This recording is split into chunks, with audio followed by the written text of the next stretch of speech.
নমস্কাৰ মহিলা উদ্যমিতাক আঁচনিক লৈ আহিল ডাঙৰ ঘোষণা আৰু এই ঘোষণা কৰিলে আমাৰ অসমৰ মুখ্যমন্ত্ৰী ডক্টৰ হিমন্ত বিশ্ব শৰ্মা ডাঙৰীয়াই লগতে 21 আগষ্টত লাখ লাখ মহিলাৰ একাউণ্টত সোমাব 10,000 কোটি টকা লগতে ৰেচন কাৰ্ডৰ হিতাধিকাৰীয়ে লাভ কৰিব কেইবাটাও ডাঙৰ সুবিধা আৰু কি সেই ডাঙৰ সুবিধা এই সম্পূৰ্ণখিনি কথা আপোনালোকক এই ভিডিঅ'টোৰ জৰিয়তে জনাই দিম লগতে মহিলা উদ্যমিতাক লৈ যি ডাঙৰ ঘোষণা কৰিলে আৰু কেইবাটাও সেইখিনি কথা আপোনালোকক এই ভিডিঅ'টোৰ জৰিয়তে জনাই দিম আপোনালোকে ভিডিঅ'টো প্ৰথমৰ পৰা শেষলৈকে চাই থাকিব লগতে এনেকুৱা ধৰণৰ নতুন আপডেটসমূহ পাই থাকিবলৈ চেনেলটো এতিয়া সাবস্ক্ৰিপশ্যন কৰি ৰাখক আৰু এনেকুৱা ধৰণৰ নতুন আপডেটসমূহ আপোনালোকে মোবাইল স্ক্ৰীনত পাই থাকিব এতিয়া মই ভিডিঅ'টো ষ্টাৰ্ট কৰোঁ আপোনালোকে চাই থাকিব শেষলৈ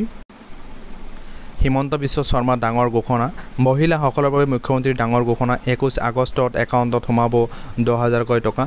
তাৰপিছত আজি ৰাজ্যৰ মুখ্যমন্ত্ৰী হিমন্ত বিশ্ব শৰ্মাই মহিলা উদ্যমিতা আঁচনিক লৈ কৰিছে এই ডাঙৰ ঘোষণা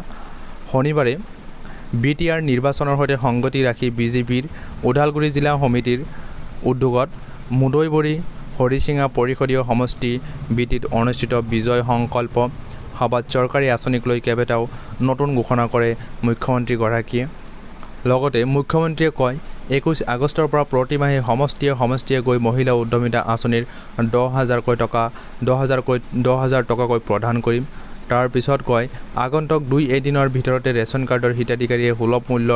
সুলভ মূল্যত দাইল নিমখ আৰু চেনি লাভ কৰিব তাৰ পিছত একেদৰে 10 অক্টোবৰত 50,000 চাকৰি দিয়া হ'ব বুলিও উল্লেখ কৰে মুখ্যমন্ত্ৰীগৰাকীয়ে এনেকুৱা ধৰণৰ নতুন যিবিলাক কেইবাটাও আপোনালোকৰ নতুন সুখবৰ আহিল আৰু আপোনালোকে এনেকুৱা ধৰণৰ সুখবৰসমূহ পাই থাকিবলৈ এতিয়া চেনেলটো সাবস্ক্ৰাইব কৰি ৰাখক নতুন ঘোষণা কৰিছে ডক্টৰ মুখ্যমন্ত্ৰী হিমন্ত বিশ্ব শৰ্মাই আজি যেটো সুখবৰ আছিল মহিলা উদ্যমিতা আঁচনি লগতে ৰেচন কাৰ্ডৰ লগত কেইবাটাও ডাঙৰ ঘোষণা কৰিছে আৰু আজি এই ঘোষণাটো কৰিছিল BTR নিৰ্বাচনৰ সৈতে সংগতি ৰাখি বিজেপিৰ ওদালগুৰি জিলা সমিতিৰ উদ্যোগত মুদৈবৰী হৰিচিঙা পৰিষদীয় সমষ্টি বিটিত অনুষ্ঠিত বিজয় সংকল্প সভাত চৰকাৰী আঁচনিক লৈ এই কেইবাটাও নতুন ঘোষণা কৰে মুখ্যমন্ত্ৰীগৰাকীয়ে আৰু এইখিনিতে মই ভিডিঅ'টো সমাপ্ত কৰিছোঁ thank you SI light of education thank you ৱাচিং দ্য ভ্যালুয়েবল টাইম